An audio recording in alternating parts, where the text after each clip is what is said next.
on Sodor, the steam engines were confident, cheerful, and determined not to be bullied by diesel. Only James, who now felt really useful too, was complaining. Wobbly wheels. Puffy pistons. Thomas, I should have collected Mr. Conductor. James is right, little Thomas. Collecting Mr. Conductor is an important job. Important is big.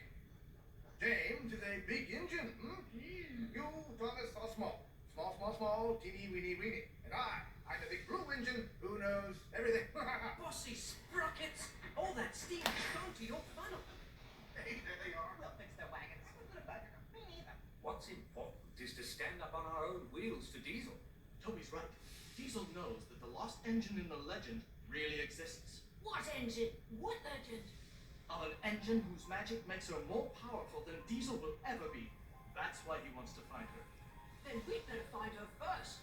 Leave it to the big engines, Percy. Little engines can do big things, especially when they have nice blue paint like me.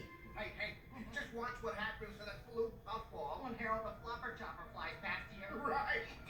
Routine flyby, chaps. Hello. The boss dumped sneezing powder everywhere. Let's start laughing now.